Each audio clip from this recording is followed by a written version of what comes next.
जय हिंद दोस्तों।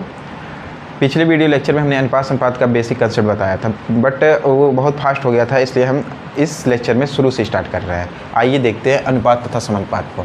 देखिए, अनुपात संपात को हम स्टार्टिंग में इसलिए बता रहे हैं, और इनफैक्ट हम ये कहना चाहेंगे कि किसी भी बच्चे को जो मैथ पढ़ना है कंपटीशन के लिए या किसी भी चीज़ के लिए, तो सबसे पहले उसे रेशियो एंड प्रपोर्शन रेशियो अनुपात संपात को ही पढ़ना चाहिए। ऐसा क्यों कह रहा हूँ, थोड़ा सा इस पर चर्चा कर लेते हैं। मान लीजिए कोई मशीन है, ठीक है, इसको हमको बनाना है तो उसके लिए हमें कुछ हथियार चाहिए। जैसे मान लीजिए हमारे पास क्या है, फ़ैन है, ठीक है, मशीन में मतलब मान लीजिए हमारे पास फ़ैन है, इसको हमको बनाना है तो हमारे पास प्लास होना चाहिए, ठीक है, प्लास होना चाहिए और सोल्डर होना चाहिए, ऐसे, ठीक है। कहीं मतलब उसका वायर टूट गया तो सोल्डिंग करने के लिए, ठीक है। तो अब मान लीजिए हमारा सोल्डर ही ख़राब हो जाए, तो उसके लिए भी हमें कुछ टूल्स होना चाहिए, उसके लिए भी छोटा छोटा कोई टूल्स हमारे पास होना चाहिए जिससे ये सोल्डर बने। ये भी तो कुछ चीज़ों से बना होगा। तो समझिएगा, ये जो मशीन है एज ए मैथ है, ठीक है, इसमें हमें बहुत सारे ऑपरेशन करने होते हैं। और ये जो सोल्डर है ये as a ratio and preparation and number system. तो ये जो टूल्स है ये कौन से दो टॉपिक हैं, रेशियो एंड प्रिपरेशन और नंबर सिस्टम। अगर जो मैथ को सही से समझना है, अर्थमेटिक एडवांस दोनों में हमारे यूज कौन से होंगे, रेशियो एंड प्रिपरेशन रेशियो और नंबर सिस्टम। कई जगह देखेंगे एडवांस के लिए ज़्यादातर नंबर सिस्टम, ठीक है, और अर्थमेटिक के लिए रेशियो एंड प्रिपरेशन। तो अब इनको समझने के लिए मैं इसकी रेशियो एंड प्रिपरेशन, कुछ छोटे छोटे टूल्स हैं, बहुत छोटी छोटी चीज़ें हैं, मतलब मैं टूल्स बता रहा हूँ, वे कंसेप्ट हैं और छोटे छोटे कंसेप्ट हैं जो लोगों को मतलब सही से नॉलेज नहीं रहता, इसलिए हमारे क्वेश्चन गलत होते हैं रेशियो एंड प्रिपरेशन। तो हम क्या करेंगे, पहले उसको समझेंगे, फिर रेशियो एंड प्रिपरेशन पढ़ेंगे, उसके बाद मैथ के आगे के सारे टॉपिक को कवर करेंगे। आइए चलते हैं। देखिए, रेशियो एंड प्रिपरेशन रेशियो ज़्यादातर ये बाइलिंगुएज है, बट ज़्यादातर हम हिंदी प्रीफर करेंगे इसमें, ठीक है। देखिए, अनुपात तथा समानुपात हिंदी का मतलब इसलिए यूज किया जाएगा ज़्यादा। देखिए, अभी हाल ही में उत्तर प्रदेश पुलिस और बिहार एसएससी 10+2, ठीक है, ऐसे कई सारे वैकेंसी हैं जो हिंदी वर्ग के लोग ही ज़्यादातर देते हैं, तो इनके लिए ही ये स्पेशल हमारा बैच है। आइए देखते हैं।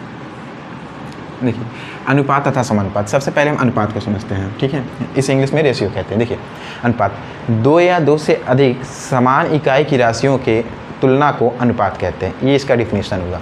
बेसिक समझिए, अनुपात का मतलब क्या होता है, तुलना करना। क्या? तुलना करना। देखिए, अनुपात का मतलब क्या होता है, तुलना करना। डिफिनीशन क्या कहता है कि दो या दो से अधिक समान इकाई की राशियों का तुलना अनुपात कहलाता है। अब इसको समझिए थोड़ा सा। जैसे मान लीजिए हम ये कहें, ये जो मार्कर है ये अच्छा चलता है, ये जो मार्कर है अच्छा चलता है। पिछले में भी हम ये एग्जांपल दिए थे, ये मार्कर अच्छा चलता है, या ये मार्कर, ये कह दें ये मार्कर बड़ा है, तो आप इसको नहीं कह सकते बड़ा है छोटा है, इसके लिए कोई और होना चाहिए। तो उससे जब तुलना करेंगे तब ना कहेंगे ये बड़ा है। अब ये दूसरा मार्कर हम ले आए, अब ये कहें ये मार्कर ब्लैक वाला नीले से बड़ा है, हाँ ये बात समझ में आ रहा है, ठीक है। लेकिन ये सिर्फ कहें कि ये बड़ा है तो ये नहीं समझ में आया। इसे थोड़ा ऐसे समझते हैं, हम कहें ये लाइन बड़ा है, क्या बड़ा है? नहीं। अगर हम इसके नीचे एक और लाइन लिख दें, अब कहेंगे हाँ ये जो ए वाला है ये बी है, बी वाला लाइन ए वाली लाइन से बड़ा है, ठीक है, और ए वाला लाइन बी वाले से छोटा है। अब कह सकते हैं, क्योंकि क्या हमने क्या बोला, दो या दो से अधिक, दो डिफिनीशन यहाँ नीचे हम लिख दे रहे हैं, दो या दो से अधिक। डिफिनीशन का पहला लाइन ये है, दो या दो से अधिक, तो दो हो गए, ठीक है। अब ये कहें कि क्या यही सिर्फ बड़ा रहेगा, नहीं, मान लीजिए इससे भी बड़ा खींच देंगे, तब क्या हो गया, बी सी से छोटा हो गया, ठीक है। तो दो या दो से अधिक राशियाँ होनी चाहिए, ठीक। और क्या होनी चाहिए, दूसरी बात हमने क्या बोला, दो या दो से अधिक समान इकाई की राशियाँ, इकाई की राशियाँ, राशियों समान इकाई। जैसे अब देखिए, हम ये कहें ये डस्टर इससे अच्छा चलता है, फिर वही गड़बड़। या दूसरा ऐसे समझिए, ये मार्कर मुझसे अच्छा टीचर है, ये एक इसका कोई मतलब नहीं निकला, ठीक है। हमने क्या बोला कि ये मार्कर जो है हमसे अच्छा टीचर है। टीचर कंपेयर करने के लिए एक टीचर होना चाहिए, और मार्कर का कंपेयर करने के लिए मार्कर। अब अगर हम ऐसे करना है तो हम ये कह सकते हैं ये मार्कर, ब्लैक वाला मार्कर ब्लू वाले मार्कर से अच्छा चलता है। तो दोनों की क्या हुई, इकाई यानी यूनिट दोनों की सेम हुई। इकाई का मतलब क्या होता है, यूनिट, इंग्लिश में यूनिट। फिजिक्स में आप पढ़े होंगे यूनिट चैप्टर, वही यूनिट है, ठीक है। तो क्या हमारा डिफिनीशन निकला, दो या दो से अधिक समान इकाई की राशियों की हमने बताया तुलना की, तुलना अनुपात कहलाता है।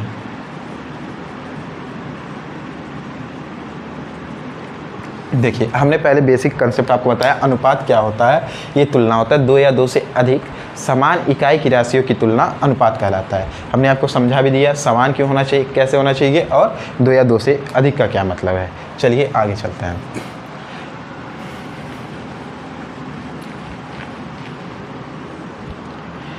आइए देखिए समझते हैं। मान लीजिए हमारे पास 50 रुपीज़ है, ठीक है, और आपके पास 100 रुपीज़ है।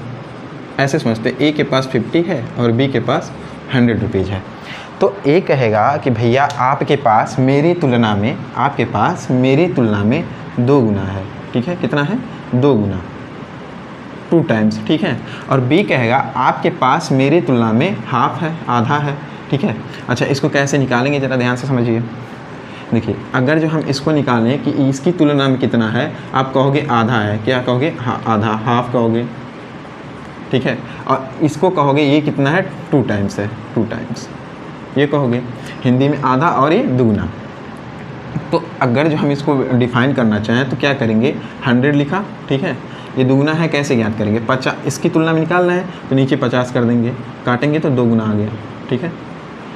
ये कुछ आपको बहुत ही मतलब सिंपल चीज़ लग रहा होगा, लेकिन इसमें देखिए एक कंसेप्ट है, इसलिए हम बता रहे हैं। सुनिए कंसेप्ट क्या है।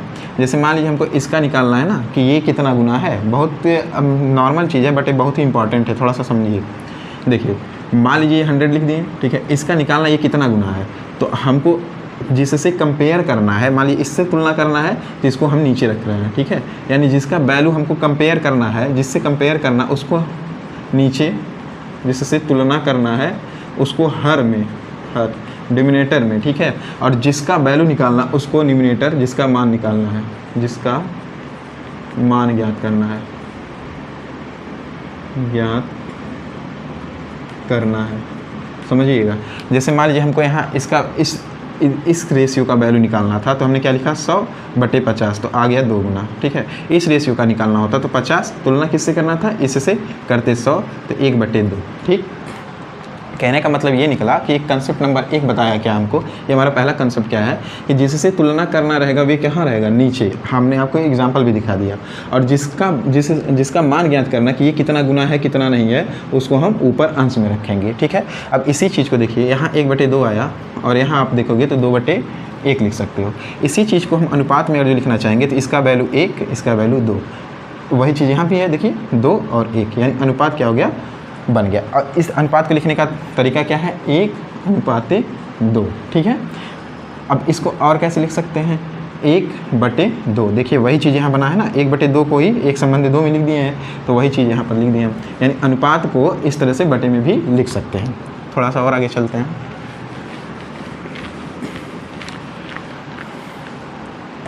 बेसिकली मैंने क्या समझा दिया कि अगर जो 50 रुपये हैं और 100 रुपये हैं तो इनको जब हम काटेंगे तो 1 संबंधी 2 आएगा, ठीक है, समझ में आई बात। और कैसे कंपेयर कर रहे हैं, जिससे तुलना करना, मान लीजिए इससे तुलना करना है ना, इसका वैल्यू निकालना है, इससे तुलना करना है, तो इससे भाग करेंगे 50/100, कंपेयर जिससे करना है उसको नीचे, इधर निकालना है तो 100 लिखा, कंपेयर किससे करना है, इससे, तो 50, तो ये कितना हो गया, 2 गुना, जो वैल्यू आ गया ये कितना हो गया, 1/2, ठीक है, ये 2/1 आता है, ठीक है।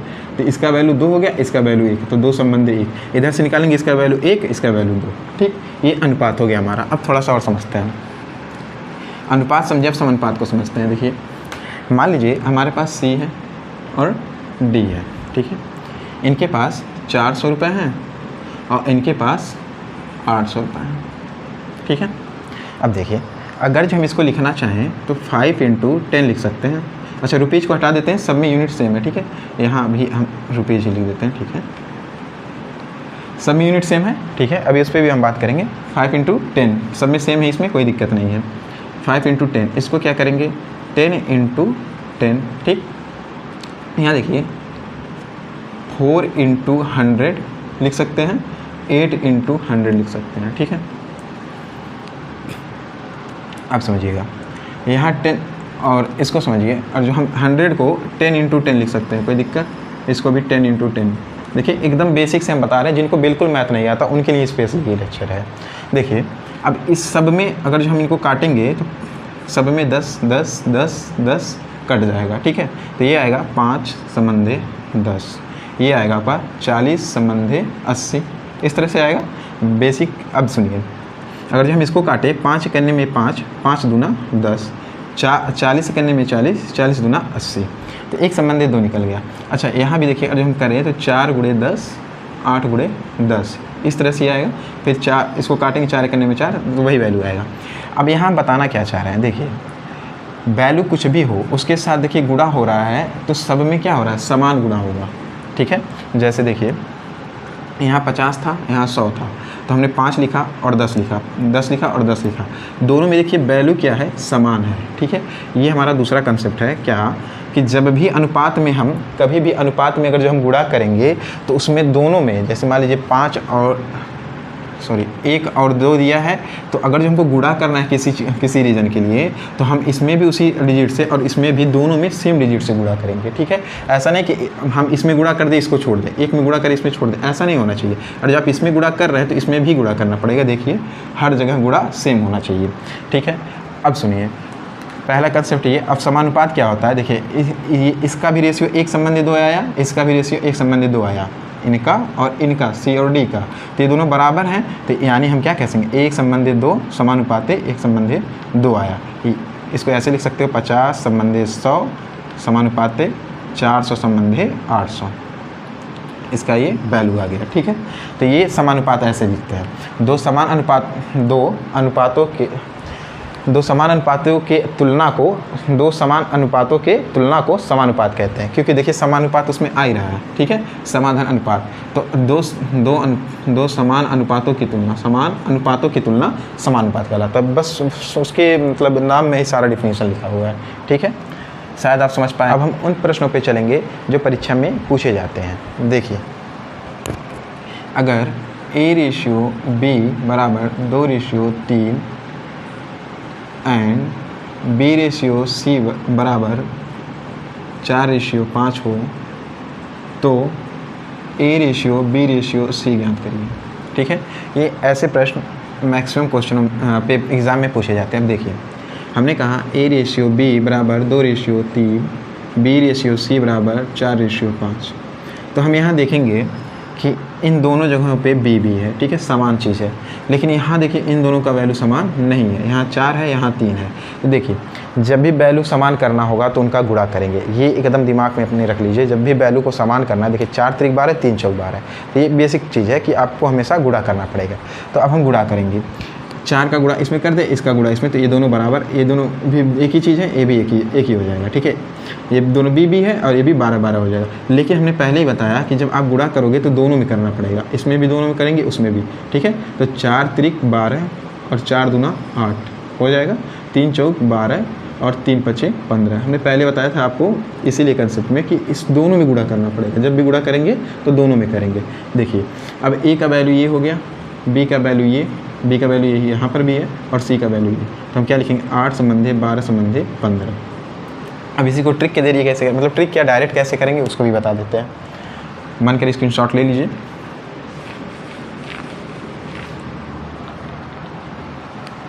अब देखिए डायरेक्ट करने के लिए हम क्या करेंगे, यो देखिए यहाँ पहला इसको भी मान लेंगे, इसको बाहर मानेंगे, इसको अंदर मान लेते हैं, ठीक है। बाहर का गुणा बाहर से क्या हो जाएगा 8, ठीक है, और इधर का गुणा इधर से 3 × 5 = 15, ठीक।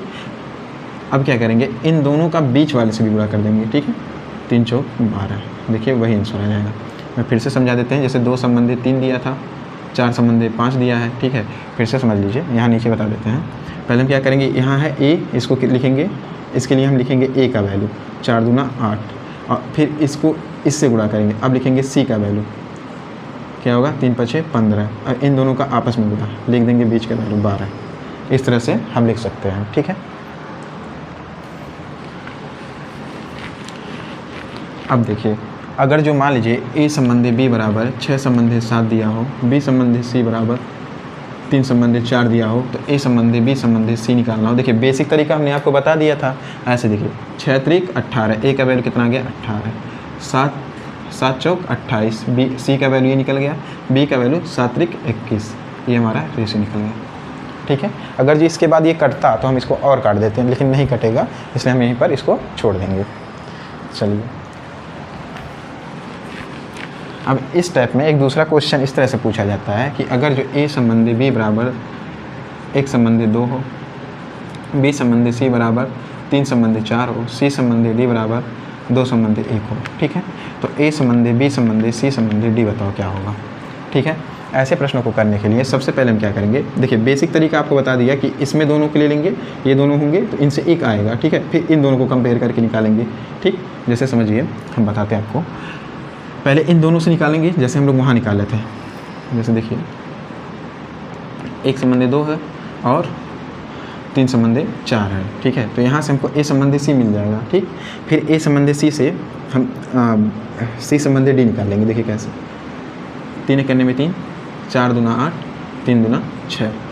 तो ये क्या निकला हमारा, ए संबंधी बी संबंधी सी, ठीक है। यहाँ से निकल गया। अब देखिए 3 संबंधी 6 संबंधी 8, तो अब यहाँ सी और डी है, ठीक है। तो हम अगर जो ए और सी का वैल्यू निकाल दें तो वहाँ से हो जाएगा। तो ए का वैल्यू कितना दिया है 3 और सी का वैल्यू दिया है 8, ठीक। अब इसको यहाँ रखते हैं, ए संबंधी सी बराबर 3 संबंधी 8 और सी संबंधी डी बराबर 2 संबंधी 1। तो हम निकालेंगे अब 8 करने में 8, 4 3 दूना 6 और 8 दूना 16। तो हमारा ठीक है, देखिए 3 दूना 6, 8 करने में 8 और 8 दूना 16। तो ये देखिए 3 दूना 6, 8 दूना 16, 4 दूना 8। तो यहाँ से हमारा क्या निकला, ए संबंधी सी संबंधी डी, ठीक। अब देखिए हमको पूरा वैल्यू निकालना, ए का वैल्यू आया है 3 हमेशा आया है, बी का वैल्यू देखिए यहाँ कितना आया, बी का वैल्यू आपका यहाँ हमने रखा है यहाँ पर 6, ठीक है। और सी का वैल्यू आपका आया है 8 और डी का वैल्यू आपका आया है 4, ठीक। एक तो मेथड ये काफ़ी लेंदी है, थोड़ा सा इजी मेथड देखते हैं। देखिए इजी मेथड कैसे लगाएंगे हम, 3 करने में 3, 3 दूना 6 लिख दिया और डी का वैल्यू 4 दूना 8, 4 करने में 4 दूना 8 और 8 करने में 8, ये हमारा डी का वैल्यू हो जाएगा। ए का वैल्यू इधर से लिखें, डी का वैल्यू इधर से। अब देखिए एक मोस्ट इंपॉर्टेंट फार्मूला हमारे पास है जो बहुत ही इंपॉर्टेंट होगा, पूरे मैथ में हर जगह लगता है अभी, ठीक है। बस लगाने का तरीका आपको पता रहना चाहिए, बस फार्मूला लेकिन आप याद रखिएगा। क्या होता है, वास्तविक मान बटे अनुपातिक मान गुणे जिसका मान पूछा जाए।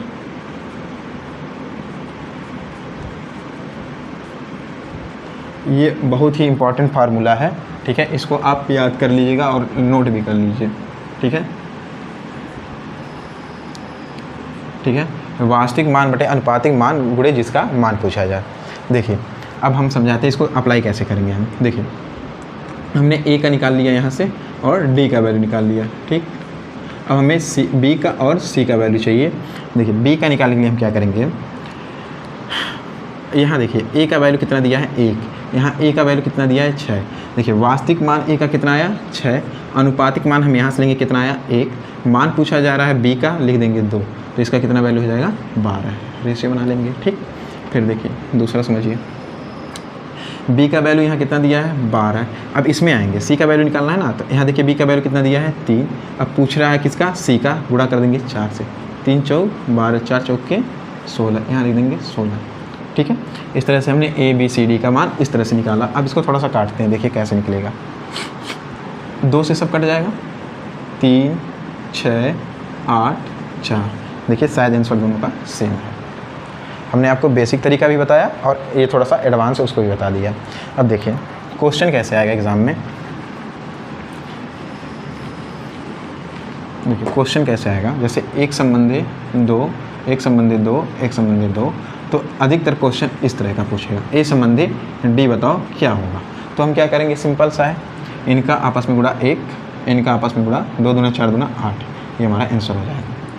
लेकिन हमने आपको दोनों तरीका इसलिए बताया कि अगर जो आपसे क्वेश्चन पूछे भी तो आप उसको सॉल्व कर लें। अधिकतर क्वेश्चन इस तरह के आएंगे। चलिए अगर जो एक चीज़ और बता देते हैं पर, और जो डी संबंधी ई आ जाए, ई संबंधी एफ आ जाए और तब भी ये एक संबंधी 2 इस तरह से ही दे, तो भी हम एक संबंधी 2 दूना 4 दूना 8 दूना 16 दूना 32 इस तरह से लिख देंगे। क्या, ए संबंधी एफ का रेशियो, ठीक है। अब हम आगे चलते थोड़ा सा और।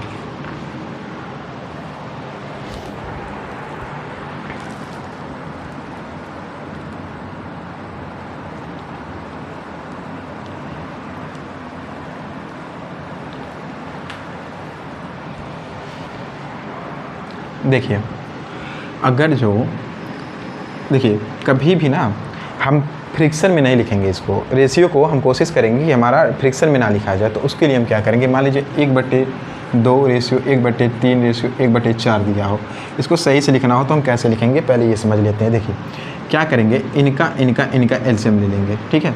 जब एलसीएम से गुणा करेंगे, मान लीजिए किसी ऐसे डिजिट से गुणा करके ये हट जाए, हर हटाने के लिए हमको यहाँ कोई डिजिट चाहिए, तो हम क्या लेंगे 2 3 4 का एलसीएम।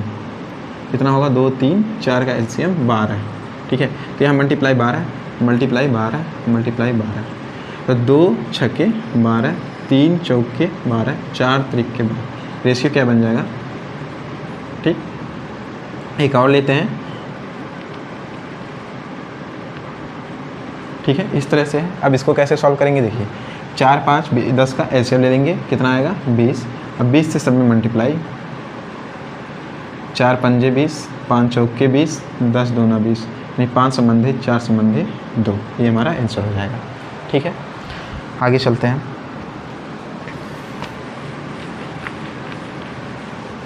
देखिए अगर जो मान लीजिए हमारे पास कंसेप्ट कुछ इस तरह से हो, a/2 बराबर b/3 हो, ठीक है। अब इसका अनुपात आप कैसे बनाएंगे, देखिए हम सिंपल क्या कर सकते हैं, a इसको इधर भेज दें तो b आ जाएगा, और ये ऊपर चला जाए 2/3। हम इसको कैसे लिख सकते हैं, a संबंधी b, इसको कैसे लिख सकते हैं 2 संबंधी 3, हो गया। अब यहाँ एक चीज़ समझ में आया कि जो बटे में है नीचे हर में, वो डायरेक्ट हम संबंध में लिख सकते हैं, इसलिए समझ में आया कि नहीं। a/2 है तो 1 की जगह 2 आ गया, b/3 है तो b की जगह पे 3 आ गया। तो इसको ऐसे भी तो लिख सकते हैं, a/2 मान लीजिए बराबर b/3 बराबर c/4 हो। इसको सही रेशियो में लिखना तो हम कैसे लिख सकते हैं, अब डायरेक्ट देखिए a संबंधी b संबंधी c 2 संबंधी 3 संबंधी 4, ऐसे डायरेक्ट आप लिख सकते हो, ठीक है। चलिए आगे चलते हैं। अब मान लीजिए कुछ इस तरह से दे दें, 2a/3, ठीक है, 3b/4 और 4c/2, ठीक। अब इसको हमें फ्रिक्शन में लिखना तो कैसे लिखेंगे, सॉरी सही रेशियो में लिखना तो कैसे लिखेंगे। देखिए हमने आपको बताया कि अगर जो ये हमारा डायरेक्ट a/3 होता, b/4 होता और c/2 होता, तो हम डायरेक्ट लिख देते a संबंधी b संबंधी c बराबर 3 संबंधी 4 संबंधी 2, लेकिन ऐसा तो है नहीं, इसके साथ कुछ मल्टीप्लिकेशन है। तब क्या करेंगे हम, देखिए हमको इसी को हटाना है, इस 2 को, इस 3 को, इस 4 को, तो हम क्या करेंगे इन तीनों का एलसीएम ले लेंगे, कितना आएगा 12।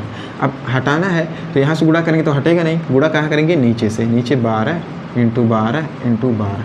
अब क्या होगा, देखिए 6 दूना 12 3 चौके 12 4 त्रिक 12, देखिए हम वहाँ से a लिख दिया, a बचा है, और यहाँ देखिए 6 त्रिक 18, यहाँ b बचा है 4 चौके 16, यहाँ c बचा है 3 दूना 6, तो a संबंधी b संबंधी c 18 संबंधी 16 संबंधी 6 सही है नहीं, क्योंकि अभी कट सकता है, तो 9 8 3 ये हमारा आंसर हो जाएगा,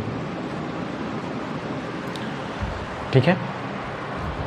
और आगे चलते हैं।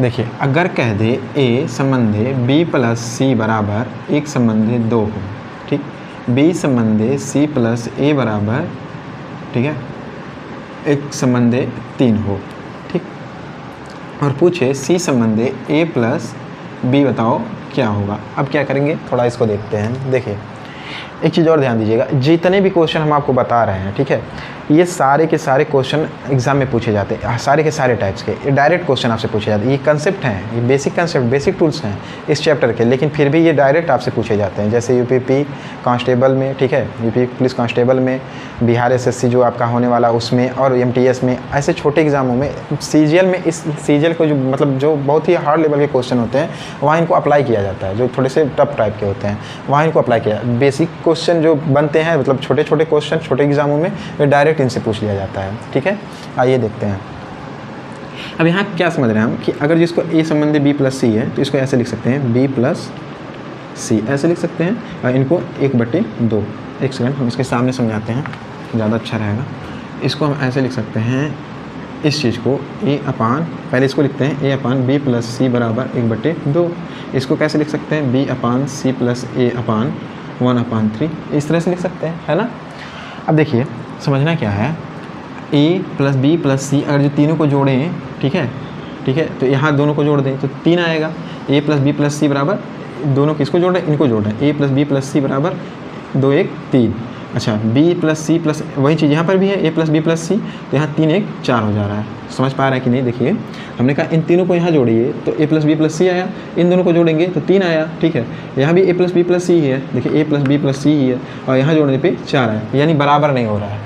तो हमको बराबर करना है, तो बराबर करने के लिए हमने बताया आपको गुणा करना पड़ेगा। तो गुणा कैसे करेंगे, आइए देखते हैं। देखिए हम क्या करेंगे, अगर जो सुनिए इसका वैल्यू कितना आ रहा है 3, इसका वैल्यू कितना आ रहा है 4, तो हमको बराबर करना है, तो दोनों का इसमें क्या करेंगे, गुणा, 3 चौक के 12 हो जाएगा ना। अच्छा हमने पहले आपको बताया था कि गुणा कभी भी रेशियो में ऐसा नहीं कि इसमें करेंगे इसमें नहीं करेंगे, दोनों में करना पड़ेगा, इसलिए ऊपर भी और नीचे भी, ऊपर भी और नीचे भी, दोनों जगह क्या कर देंगे, गुणा। देखिए कोई भी चीज़, छोटी से छोटी चीज़ को हम आपको बताते जा रहे हैं, ऐसा इसलिए कि आगे जब आप बड़े क्वेश्चन को करोगे तो आपको समझ में आने लगेगा कि यहाँ कैसे हो रहा है, नहीं तो आपको समझ में नहीं आएगा। देखिए अब इसको लिखेंगे कैसे आएगा, 3/6 है ना, 3 3 दूना 6, 4/4 त्रिक 12, ठीक है। एक सेकेंड, सॉरी गलत हो गया।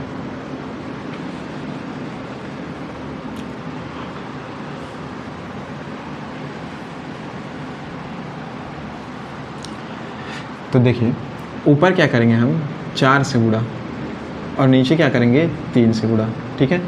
इसको एक बार फिर से बताओ।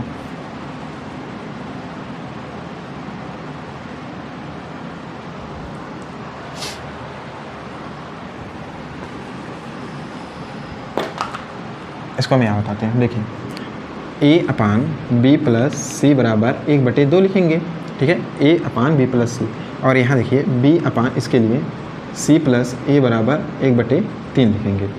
अब समझते हैं इसको। देखिए a प्लस बी प्लस सी तीनों को जोड़े और इन दोनों को जोड़े तो 3 आएगा, इधर से 3, इधर से a प्लस बी प्लस सी, इधर जोड़े b c a, यानी a प्लस बी प्लस सी, और इन दोनों को जोड़ेंगे 4, दोनों बराबर नहीं हो रहा है। a प्लस बी प्लस सी यहाँ कह रहा है 3 होना चाहिए, यहाँ कह रहा है a प्लस बी प्लस सी 4 होना चाहिए, तो गड़बड़ है। तो तब क्या करेंगे, दोनों को बराबर करना है हमको, दोनों को बराबर कर दें, यानी a प्लस बी प्लस सी भी वही आना चाहिए, यहाँ पर भी a प्लस बी प्लस सी यहाँ पर भी वही आना चाहिए। तो बराबर करने के लिए हम गुणा करते हैं। चलिए देखिए यहाँ क्या आ रहा है सर, 3 आ रहा है, यहाँ कितना आ रहा है 4 आ रहा है, क्या आ रहा है अभी जरा ध्यान से समझिएगा, यहाँ 3 आ रहा है, यहाँ 4 आ रहा है। तो बराबर करने के लिए हम गुणा करते हैं, पहले आपको बता दिए थे। तो गुणा करने के लिए हम क्या करेंगे, इसमें भी इसका गुणा इसमें कर दें, इसका गुणा इसमें कर दें, ठीक। चलिए देखिए, और दूसरी चीज़ हमने बताया कि कभी भी गुणा सिर्फ एक में नहीं करेंगे, दोनों में करेंगे, ठीक है, तभी तो बराबर होगा। तो हम क्या करेंगे, देखिए इसमें ऊपर 4 से गुणा, इसमें ऊपर 4 से गुणा, यहाँ देखिए गुणा 3 गुणा 3, तब देखिए आउटपुट कितना आएगा, 4/8 और 3/9। अब देखिए जोड़िए 4 8 4 12, 9 3 12, यानी यहाँ देखिए a plus B plus C बराबर फिर 12 हो गया यहाँ पर भी, और a plus B plus C बराबर यहाँ पर भी 12 हो गया। अब यहाँ से देखिए a बराबर क्या निकला हमारा 4, b बराबर हमारा निकला 3, तो c बराबर क्या नहीं निकल जाएगा। देखिए यहाँ c प्लस a बराबर 9 है, c प्लस a बराबर 9, और a का वैल्यू आपने ले लिया है कितना 4, इसको लिख दिया, तो c बराबर क्या है 9 - 4 बराबर c बराबर 5। अब इसी को हम यहाँ फिल कर दें, 5 संबंधे a प्लस b बराबर 7, तो 5 संबंधे 7 हमारा आंसर हो जाएगा, ठीक है। हम अभी आपको बेसिक क्वेश्चन एक एक क्वेश्चन को बस करवा रहे हैं, जब हमारा ये पूरा चैप्टर हम कवर कर लेंगे उसके बाद सिर्फ क्वेश्चन करवाया जाएगा हर एक टाइप्स का, ठीक है। तो अभी आप बेसिक कंसेप्ट बस समझ लीजिए।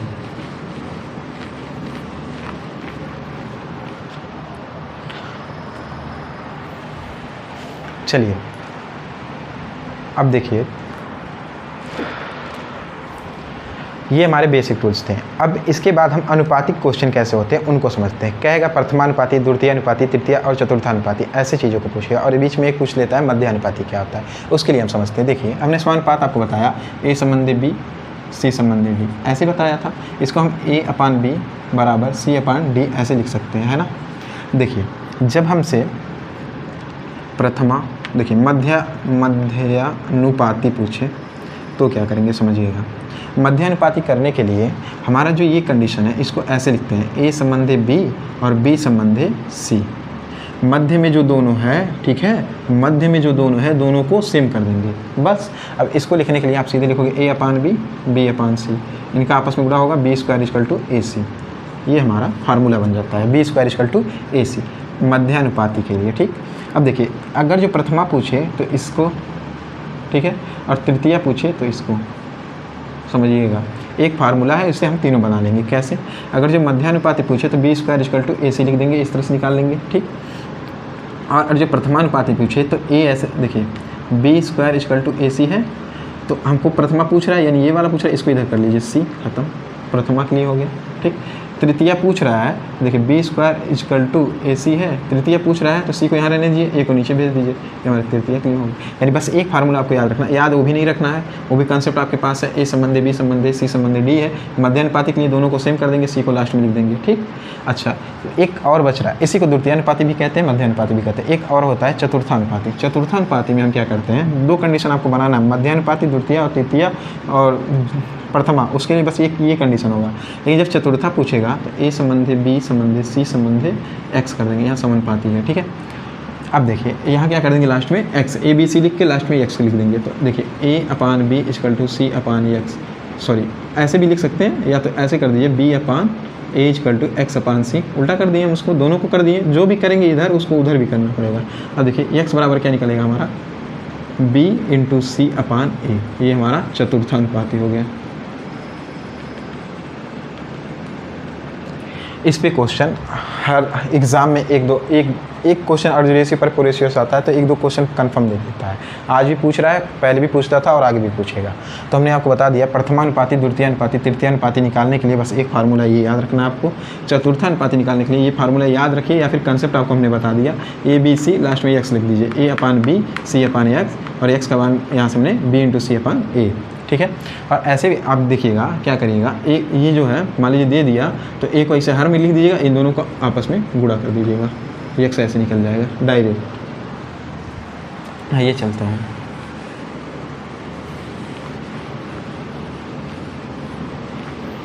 जैसे हमसे कह दें 12 और 12 का मध्य, सॉरी जैसे 16 तथा 9 का मध्यानुपाती बताइए। देखिए 16 और 9 का मध्यानुपाती, तो हमने क्या बताया, B square equal to A into C, ठीक है। तो ए का वैल्यू दिया है 16, सी का वैल्यू दिया है 9, 16 9 144, ठीक है। तो बी बराबर बी स्क्वायर इक्वल टू ए, तो बी बराबर अंडर रूट 144, बी बराबर क्या निकल जाएगा 12। स्क्रीन शॉट ले लीजिए।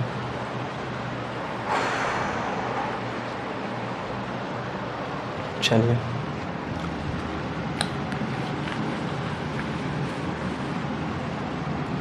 मान लीजिए ये कह दे 12 और 6 का प्रथमा बता दीजिए, प्रथमानुपाती। तो हमने बताया आपको b का स्क्वायर करेंगे, ठीक है, b का स्क्वायर अपान c, यही होता है प्रथमानुपाती। तो b यहाँ जो दूसरा लिखा रहेगा उसको लिखेंगे 6 छवा के 36 बटे 12 3 36, ए बराबर ही निकल गया। अब यहीं अगर जो पूछ ले 16 और 4 का तृतीय अनुपाती, अब क्या होगा इसके लिए देखिएगा ज़रा, हम कहेंगे फिर b का स्क्वायर, देखिए तृतीय अनुपाती c बराबर b स्क्वायर अपान a, तो b का स्क्वायर 4 चौका 16 और ये 16 कट जाएगा, 1 आ जाएगा, ठीक है। स्क्रीनशॉट ले लीजिए। आइए अब समझते हैं बहुत ही इंपॉर्टेंट टॉपिक को, रेशियो एंड परपोरेशन। देखिए हम आपको समझाने की कोशिश करते हैं। पहले की अगर जो हमारे पास 30 है और 40 है, ठीक है, हमारे पास 30 है और 40 है, इसको रुपया मान लेते हैं, ठीक। रुपए में ले लेते हैं। अगर जो हम इसमें 20 जोड़ें और इसमें भी 20 जोड़ दें तो कितना हो जाएगा 50 और ये 60। ठीक, थोड़ा सा समझिएगा। हमने कहा कि हमारे पास 30 रुपये था और 40 रुपये था, दोनों में 20-20 रुपये हमने जोड़ दिया तो 50 और 60 हो गया। ठीक, अगर जो हम इनको अनुपात में निकालें तो क्या होगा, देखिए इसका अनुपात निकालेंगे 10 दिया 30, 10 चौक 40, 10 पच्चीस 50, 10 छक्के 60। अनुपात में क्या होगा 3 संबंधी 4, सब में हमने 20-20 जोड़ दिया दोनों में। ठीक, तो वैल्यू कितना आया 5 संबंधी 6। आइए इसे और अच्छे से समझते हैं। इसको आप थोड़ा सा ध्यान में रखिएगा। हमारा कितना था 30 और 40, इसको हम निकालते हैं। देखिए स्टार्टिंग में आपको थोड़ा सा कम समझ में आएगा, लेकिन जब पूरा आपको हम बताएंगे तो सारी चीज़ें समझ में आएंगी। आइए देखते हैं। देखिए हमने बताया, अब देखिए प्रश्न कैसे पूछा जाता है, प्रश्न कैसे आता है, हम उस पर चलते हैं। तो देखिए कहेगा कि किसी संख्या में, ठीक है, किसी संख्या में कोई दो संख्या 3 संबंधित 4 के अनुपात में है, यदि इनमें 20-20 जोड़ दिया जाए, इन संख्याओं में 20-20 जोड़ दिया जाए तो अनुपात 5 संबंधित 6 हो जाता है। तो संख्या ज्ञात कीजिए। तो संख्या ज्ञात कीजिए, संख्या ज्ञात करें। हम लिख देते प्रश्न को ताकि आपको ज़्यादा समझ में आए। प्रश्न कैसे आया था आपके एग्जाम में, किसी दो संख्याओं का अनुपात 3 संबंधित 4 है। ठीक है, यदि दोनों में 20 जोड़ दिया जाए तो अनुपात 5 संबंधित 6 हो जाता है। तो संख्या ज्ञात कीजिए। ठीक है, ये हमने आपको बताया। देखिए पहले हमने आपको बता दिया अनुपात कैसे करते हैं। अभी देखिएगा आपको सही से समझ में आ जाएगा। 3 अब संबंधित 4 है। ठीक है, इन दोनों में 20-20 हमने जोड़ा तो रेशियो क्या बन गया 5 और 6। जैसे हमने आपको पहले ही बता दिया है कि संख्या क्या थी और क्या चीज़ें थी। जैसे हमने बताया ना आपको 30 था और 40 था, इसमें 20 जोड़ दिया, इसमें 20 जोड़ दिया तो ये 50 और ये 60। और रेशियो देखिए 3 संबंधित 4 और 5 संबंधित 6 ऐसा बना है। तो देखिए अब लेकिन हमको तो यहाँ पता है 30 और 40, लेकिन जब प्रश्न पूछेगा तब तो नहीं पता रहेगा। तो प्रश्न क्या बनेगा, अगर जो दो संख्याएं हैं जिनमें 3 और 4 है जिनका अनुपात, अगर दोनों में 20-20 जोड़ दिया तो अनुपात क्या देगा 5 संबंधित 6। इसको कैसे करेंगे देखिए, हमने बताया था कभी भी, देखिए 3 है इसको मान लीजिए। ठीक है, अब इसमें क्या करेंगे +20 ऐड कर लेंगे। हमने बताया था सब में क्या x से ही गुणा हम कर लेते हैं। ठीक है, क्या करेंगे x से गुणा, इसमें भी मान लीजिए दोनों साइड करेंगे तो दोनों कोई ना कोई चर राशि उसके साथ रहेगी।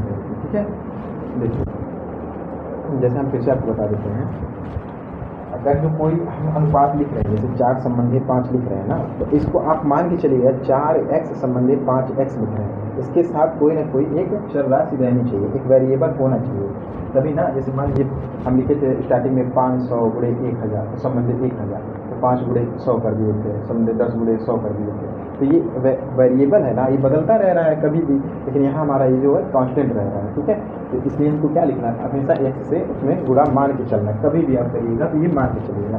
अब देखिए हम लिखेंगे 3x में कितना जोड़ा 20, ये जोड़ा ना, और 4x में कितना जोड़ा 20। ये बेसिक तरीका है, बहुत इंपॉर्टेंट। उसके बाद हम आपको ट्रिक क्या है इसका और अच्छा कॉन्सेप्ट बताते हैं। ठीक है, अब इनपुट क्या है 5x/6 है। देखिए x से x यहाँ कैंसिल हो जाएगा, कोई मतलब नहीं। ठीक, अब देखिए 6 × 18x प्लस 6 × 2 = 12, 120, 5 × 4 = 20x, 5 20 पंजे 100, ये प्लस है। ठीक है, हम 18x को इधर ले जाएंगे तो 20x में से 18x जाएगा तो 2x आएगा, और 100 में से 120 जाएगा तो 20 आएगा, 2 से x कैंसिल 10, x बराबर निकल गया कितना 10। देखिए यहाँ हम ऐड कर रहे हैं, यहाँ देखिए x बराबर 10, 3 30, 10 × 40 आ गया। ठीक है, हमने क्या कहा था प्रश्न फिर से सुन लीजिए। दो संख्याओं का अनुपात 3 संबंधित 4 है और 5 संबंधित 6, दोनों में 20-20 जोड़ेंगे तो इतना रेशियो बना हुआ था। तो हमने क्या किया 3x + 20 लिख दिया, 4x + 20 और रेशियो में 5। अब x से x तो कैंसिल हो जाएगा, कोई दिक्कत नहीं है। तो यहाँ क्या इसका गुणा इसमें, इसका गुणा इसमें। अब देखिए इसका हम बेसिक तरीका क्या बता रहे हैं उसको समझते हैं। देखिए प्रश्न तो आपको समझ में आ गया था। अब देखिए और इनका बेसिक करना कैसे लिखेंगे।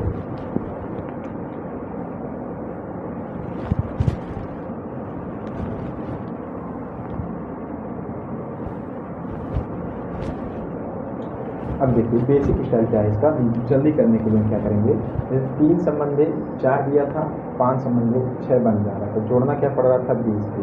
अब देखेंगे हम इनमें डिफरेंस कितना का है। यहाँ देखिए जोड़ रहे हैं 20, सुनिए मेरी बात को, अगर जो मान लीजिए 15 है और ये 10 है, इनमें क्या करते हैं हम 5 इसमें जोड़ देते हैं प्लस 5 इसमें जोड़ देते हैं, कितना आ जाएगा 20 और 15। तो देखिए जब हम समान चीज़ों को जोड़ रहे हैं तो इनका डिफरेंस भी तो समान आएगा। देखिए इनका डिफरेंस कितना आएगा 5, इनका भी 5। जब जोड़ रहे हैं समान 5 5 तो डिफरेंस भी निकालेंगे तो बराबर आएगा। ये एक कंसेप्ट है, इसमें ध्यान से समझिए। जब हमने 20 20 इसमें जोड़ रहे हैं, दोनों में क्या कर रहे हैं 20 20 जोड़ रहे हैं प्लस, तो हमारा रेशियो कितना आ रहा है, तो घटाने में भी समान आना चाहिए। 5 में से 3 गया 2, ठीक है, 6 में बिल्कुल सही है, तब तो ठीक है। अब क्या करेंगे, देखिए जितना दिया है, मान लीजिए 20 दिया है हमारा वास्तविक मान, और अनुपातिक मान कितना आया 2, ठीक है, इनको ऐड करने पे ठीक है, इनका डिफरेंस कितना आ रहा है 2 का। अब पूरा कर देंगे जिसका मान पीछे 3 का, 10 3 है 2 से काटेंगे 10, 10 3 है 30, और यहाँ करेंगे तो 20/2 गुणे 4 हो जाएगा 40। शायद समझ में आया, फिर से बता देते हैं। देखिए क्या काम है, 3 संबंधित 4 है, 5 संबंधित 6 हो जाएगा, 20 20 जोड़ने से, तो डिफरेंस जितना ऐड करने में उतना डिफरेंस भी होना चाहिए, तो डिफरेंस में ऊपर भी उतना आना चाहिए। तो कितना आ रहा है, देखिए दोनों में बराबर जोड़ रहे हैं तो बराबर आ भी रहा है, बराबर आ रहा है ना। तो अब क्या करेंगे, इन दोनों का तुलना हमने बताया था, वास्तविक मान बटे अनुपातिक मान गुणे जिसका मान पूछा गया, वहाँ से आप निकाल लेंगे, ठीक है। चलिए नेक्स्ट क्वेश्चन देखते हैं। देखिए 2 संबंधे 3 और 3 संबंधे 5, अगर जो दोनों में -5 5 घटाते हैं, देखिए प्रश्न क्या कहेगा कि एक संख्या 2 संबंधित 3 के अनुपात में है, यदि दोनों में से 5 5 घटाया जाए तो अनुपात 3 संबंधित 5 हो जाता है, तो संख्या ज्ञात कीजिए, ठीक है। अब देखिए क्या करेंगे, इसको लेते हैं पहला बेसिक तरीका, 2x - 5/3x - 2x - 5/3x - 5 = 3/5। इस तरीके पे आप कर लोगे, ठीक है। ये आसान मेथड है, मतलब काफ़ी सिंपल है, और थोड़ा इसमें तो आप कर भी लोगे, इनका गुणा इसमें, इनका गुणा इसमें। अब आगे चलते हैं, देखिए हम कैसे करेंगे। देखिए इनको इसमें से घटाइए, वैल्यू देखिए 1 आ रहा है, इसमें से इनको घटाइए, वैल्यू दो।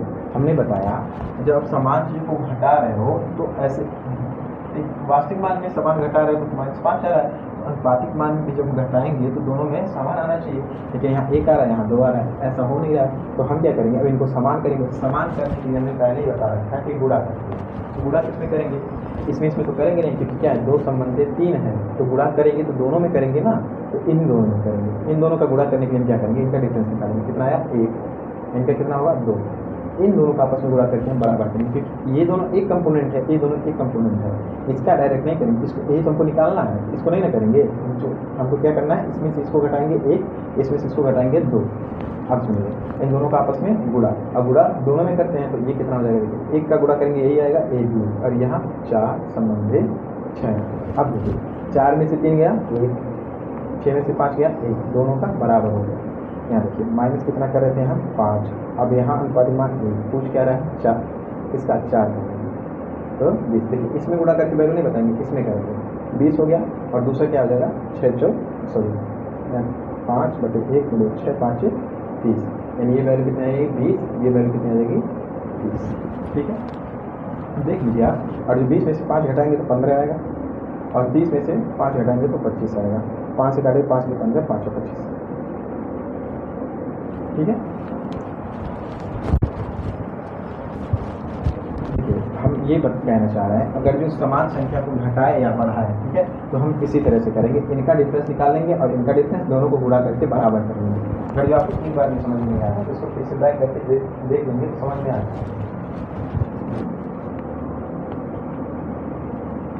अब देखिए अगर जो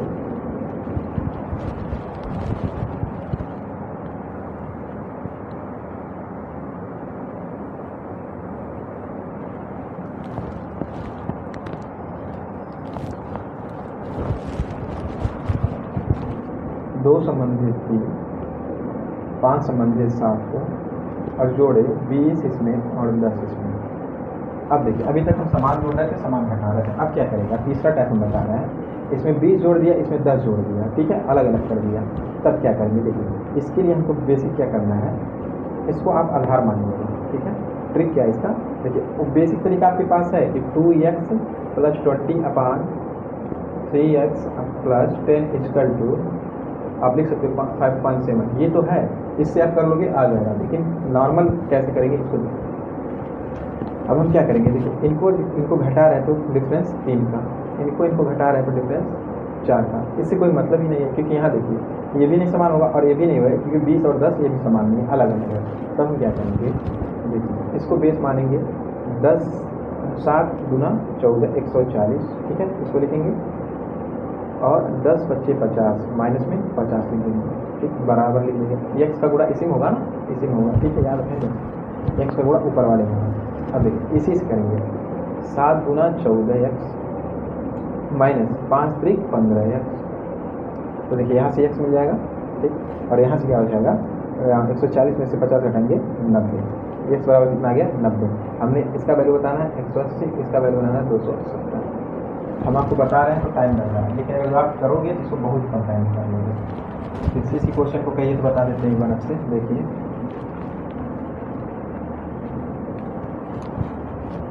2 7 5 4, 2 संबंधी 7, 5 संबंधी 4, यही है, और यहाँ प्लस कर रहे हैं 20, और यहाँ 2 संबंधी 4, और यहाँ प्लस कर रहे हैं 10, ठीक है, यही क्वेश्चन। अब यहाँ देखिए हम क्या करेंगे, 20 चौक के 80, 10 25 50,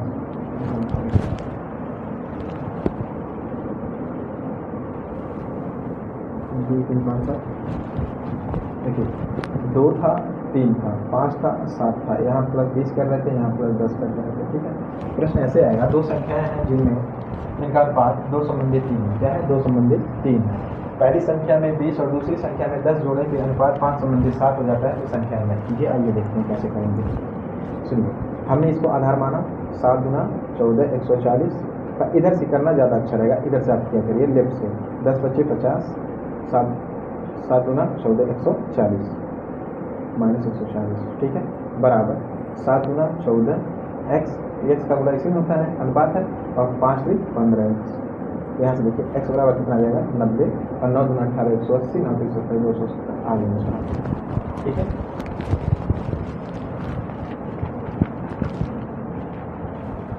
अब देखिए इस पे क्वेश्चन कैसे कैसे बनते हैं उसको हम दिखाते हैं। ऊपर आपकी क्वेश्चन लिखा होगा और हम यहाँ करते हैं, और यहाँ भी लिख देते हैं।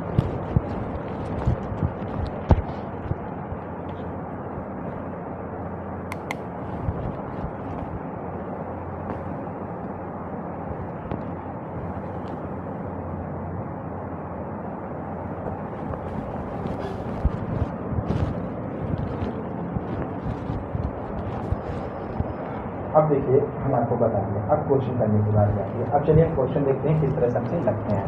चलिए बड़ा प्यारा सा, पहले एक छोटा सा क्वेश्चन हम एज से स्टार्ट करते हैं, पहले छोटा क्वेश्चन एज का लेते हैं, ऐसे धीरे धीरे डिफरेंट करते हैं, ठीक है। देखिए एज के क्वेश्चन सुनिए, पहले क्वेश्चन आपसे हम पूछते हैं, मान लीजिए आर की उम्र आज 4 वर्ष है और इसकी सिस्टर की उम्र, ठीक है, 2 वर्ष है। आर की उम्र 4 वर्ष है, 4 वर्ष, और इसकी बहन की उम्र 2 वर्ष है। तो जब ये आर 100 वर्ष का होगा तो इसकी सिस्टर की उम्र कितना होगा। देखिए बड़ा प्यारा सा क्वेश्चन है, आर की उम्र 4 वर्ष है, उसकी बहन की उम्र 2 वर्ष है। जब आर की उम्र 100 वर्ष हो जाएगी तो उसकी सिस्टर की उम्र कितनी होगी। तो आप कहोगे, शायद कुछ लोग 50 कह रहे होंगे, क्योंकि 4 और 2 इसका आधा है, तो ये गलत है। देखिए जब वे 100 वर्ष का होगा तो इसकी उम्र कितनी होगी, 98 वर्ष। क्यों, वर्ष चाहे जितना भी आप बड़े, अगर जो आप अपने भाई से 5 साल छोटे हैं या बड़े हैं, तो ये पूरी जीवन आप उतने ही छोटे या बड़े रहेंगे, वे बढ़ेगा घटेगा।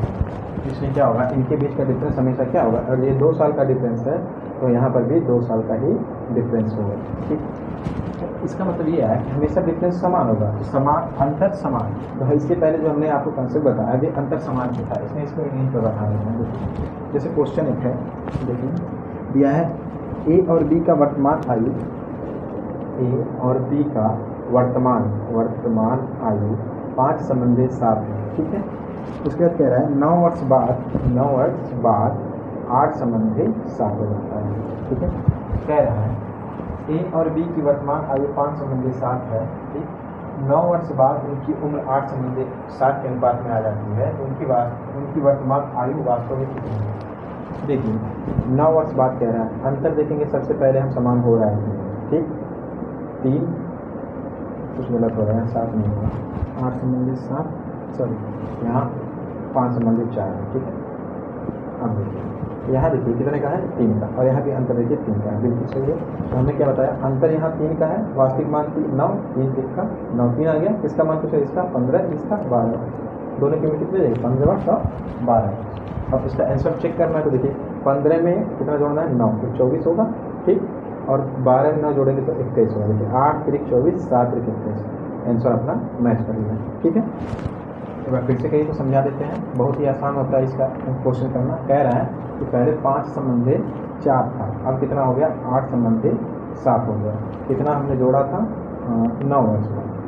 तो हमने कहा कि इनका अंतर निकालिए, कितना हो गई, 5 में से 8 गया 3, 4 में से 3, यानी यहाँ अनुपातिक मान हमारा 9 हो रहा है, सॉरी 3 हो रहा है, वास्तविक मान 9 है, तो 3 3 का 9, 3 25 15, 3 4 12, दोनों का वास्तविक वर्तमान आयु क्या हो जाएगी, 12 और 15। काफ़ी आसान है, ठीक है। नेक्स्ट क्वेश्चन करते हैं। जैसे प्रश्न हो सकेगा तो प्रश्न आपके शायद ऊपर लिख रहा होगा, ठीक है। तो हम नेक्स्ट देखते हैं। देखिए क्वेश्चन है, 1 वर्ष पूर्व ए और बी की आयु 4 संबंधी 3 था। 1 वर्ष पहले ए रेशो बी की आयु का रेशो क्या था, 5 संबंधी 3 था। 3 वर्ष बाद 6 संबंधी 5 हो गया, 6 संबंधी 5 हो गया, ठीक है। क्या बोला कि 1 वर्ष पहले ए और बी का अनुपात 4 संबंधी 3 का, उम्र का अनुपात है, ठीक है। 3 वर्ष बाद उनका 6 संबंधी 5 हो गया, ठीक है।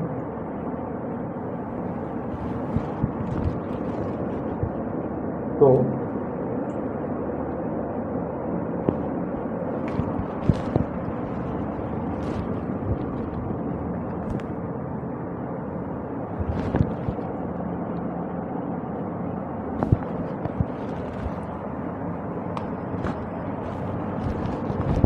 ए और बी के उम्र का अनुपात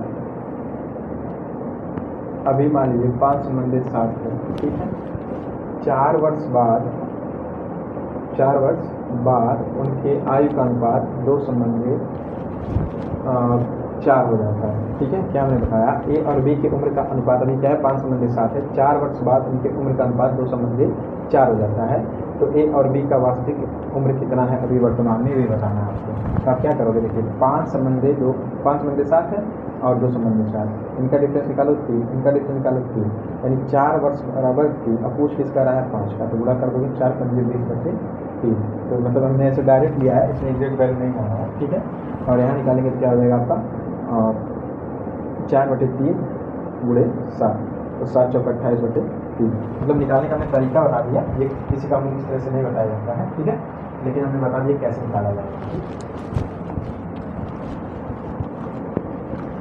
अब आज के लिए बस इतना ही रहने देते हैं, इसके बाद फिर हम आगे आपको क्वेश्चन करवाएंगे, ठीक है, और दिखाएंगे कितने आसानी से अब सारे क्वेश्चन आपके पास होते रहेंगे। थैंक्स। और जो अच्छा लगा तो लाइक करिए।